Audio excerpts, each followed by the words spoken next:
చేసుకో, నువ్వు బలహీన పడిపోకు. నీలో రక్తం ప్రవహించేది నీ జీన్స్ అన్ని కూడా ఆ రాజులు మహారాజుల యొక్క జీన్సే. అటువంటి జీన్స్ మన లోపల ఉన్నటువంటిది మనము ఇలాగే సోమరిలాగా పడిపోయి ఉంటే రేపు భవిష్యత్తు, మన పిల్లల యొక్క భవిష్యత్తు ఏమైపోతుందో ఒకసారి ఆలోచించండి. ఏం జరుగుతుందో మన చుట్టుపక్కల అంతా కనబడుతూనే ఉంది. ఇప్పుడు సోషల్ మీడియా ద్వారా చాలా ఫాస్ట్ గా మన ప్రతి విషయం కూడా మనకు తెలుస్తుంది.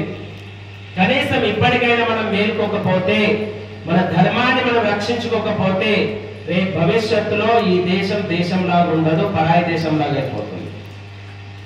మనం అందరం ఆర్య సమాజికులుగా, ఆర్య సమాజంలో మనం అందరం ఉన్నాం. ఆర్య సమాజ చరిత్రను కూడా మనం చూసినట్టయితే దేశ స్వాతంత్రంలో 80% మంది దేశభక్తులు, పోరాట యోధులందరూ కూడా ఎవరు అంటే ఆర్య సమాజికులే.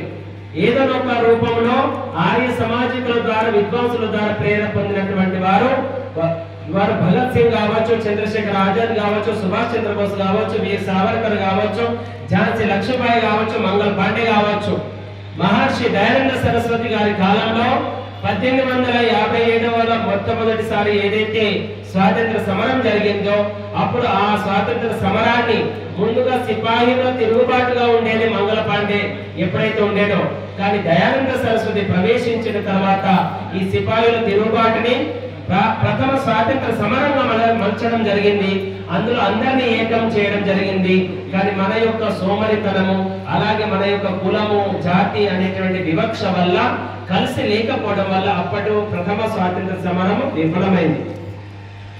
ఆ దయానంద సరస్వతిని ఝాన్సీ లక్ష్మీబాయి బాబా అని పిలిచేది, మంగళ పాండే బాబా అని పిలిచేవారు, అలాగే తాత్యతోపే బాబా అని పిలిచేవారు. ఆ దయానంద సరస్వతి యొక్క జీవిత చరిత్రలో 3 సంవత్సరాలు అజ్ఞాతవాసంగా ఉంటుంది. ఆ అజ్ఞాతవాసం ఉన్నటువంటి సమయమే 1857వ సంవత్సరం, 1857. కాబట్టి ఆ సమయంలో దయానంద సరస్వతి గారిని ఝాన్సీ లక్ష్మీబాయి అడుగుతుంది, మనం ఏదైతే పోరాటం చేస్తున్నామో, దేశం స్వతంత్రం కావాలనే పోరాటం ఏదైతే మనం చేస్తున్నామో, మరి మనం జీవించి ఉన్నప్పుడే ఆ స్వాతంత్రం మన దేశానికి లభిస్తుందా అనేది ఝాన్సీ లక్ష్మీబాయి దయానంద సరస్వతి బాబాను అడగడం జరిగింది. అప్పుడు దయానందుడు ఏమని సమాధానం చెప్తారో తెలుసా? నీవు కలలు కంటున్నావు, కానీ నీలాంటి వారు, నాలాంటి వారు ఎంతో మంది దేశానికి ప్రాణాలు అర్పిస్తే, సర్వస్వం అర్పిస్తే గానీ ఈ దేశం స్వతంత్రం కాదు. ఎందుకంటే ఈ దేశము గత 3000 సంవత్సరాల నుండి భ్రష్టుపడిపోయింది. కుల మతాలతో భ్రష్టుపడిపోయింది, సాంప్రదాయాలతో, రకరకాల మూఢాచారాలతో, అనాచారాలతో, మూఢ విశ్వాసాలతో, అంధవిశ్వాసాలతో ఇది విడిపోయినటువంటి జాతిని ఏకం ఎప్పటి వరకైతే చేయమో, ఈ భారతీయులను, మన బంధువులను ఎప్పటి వరకైతే చైతన్యవంతం చేయమో అప్పటి వరకు ఈ దేశం స్వతంత్రం కాదు. మనల్ని విభజించి పాలించేటువంటి నినాదంతో ఈ ఆంగ్లేయులు చేస్తున్నారు. కాబట్టి మనము విభజించకుండా ఏకంగా ఉంటేనే వారు విభజించలేరు. కానీ కులం పేరుతోని, సాంప్రదాయం పేరుతోని, మతం పేరుతోని, మన యొక్క ఆచార పరంపర పేరుతో మనం అందరం కూడా విడిపోయి ఉన్నాము. వీరందరినీ ఏకం చేయాలి. ఏకం చేయడానికి నీలాంటి వారు, నాలాంటి వారు ఎంతో శ్రమించాల్సి ఉంటుంది, సర్వస్వం అర్పించాలి.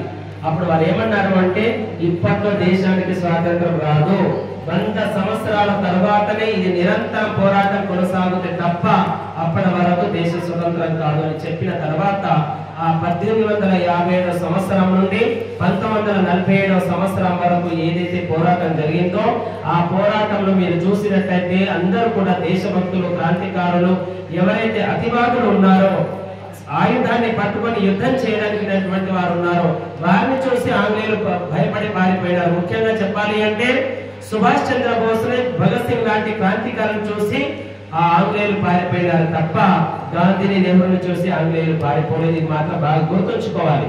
అప్పుడు ఆ దయానందుడు చేసినటువంటి భవిష్యవాణి 100 సంవత్సరాలకు పూర్తయింది. అప్పుడు 1947వ సంవత్సరంలో ఏదైతే ప్రజల మధ్యలో ఒక చైతన్యం వచ్చిందో, అందరూ కలిసి కట్టుగా హిందువులు, ముస్లింలు అందరూ కూడా హిందూ ముస్లిం భావనతో అందరూ కలిసి కట్టుగా అప్పుడు దేశ స్వాతంత్రంలో వారందరూ కూడా పాల్గొని దేశానికి స్వాతంత్రం తీసుకొచ్చారు.